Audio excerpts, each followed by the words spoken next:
Hello, everyone. Welcome back to Kudlow. I'm Larry Kudlow. So, the plot thickens in the wee hours of this morning.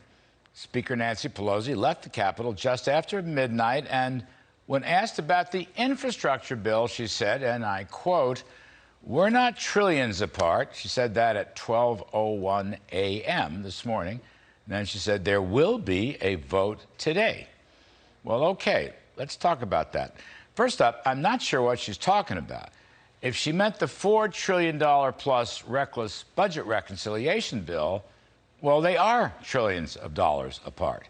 They being the Democratic Party, which is presently engaged in a circular firing squad operation between the progressive left wing of the party, which could be virtually the whole party, and then the last of the independent blue dog Democrats, that being Senators Joe Manchin and Kyrsten Sinema. I've been calling all this mutually assured destruction, kind of like the old days of the Cold War. And frankly, it's getting to be fun. Not just the usual shooters. We've got all kinds of people. We've got House members Jayapal, AOC, they're firing at Manchin. Bernie Sanders is moving into high gear, actually slamming Pelosi and her so-called late-night negotiations. Now, that's a new one, and it's very cool, Mr. Sanders. Last evening, the Senate budget chair said, "All this is unacceptable. The bipartisan infrastructure bill must be defeated, and we can sit down and work out a way to pass both pieces of legislation." Well, no, you can't, Bernie. You don't understand what's happened here.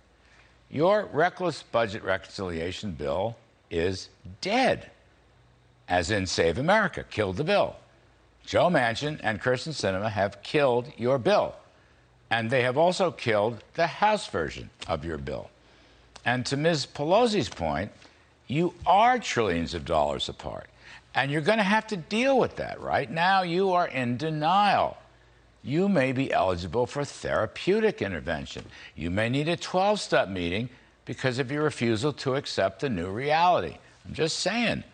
I'm being empirical here.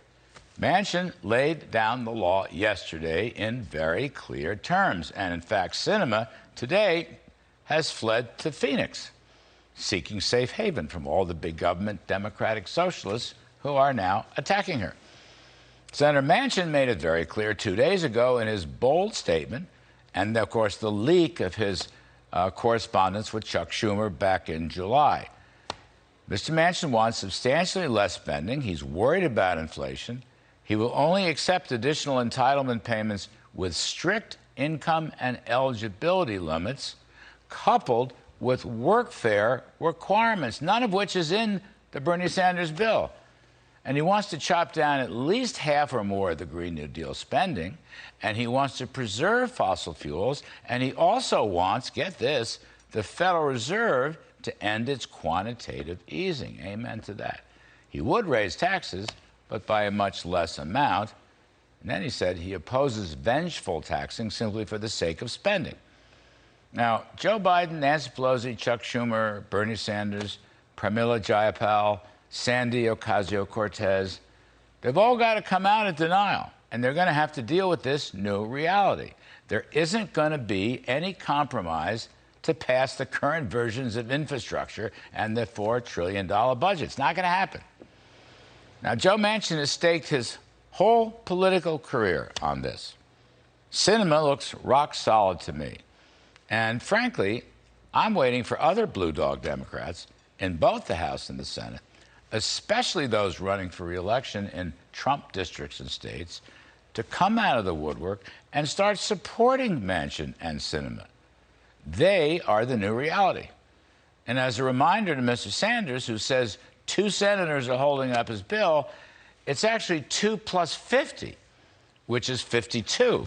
Because I know today's Washington is arithmetically challenged.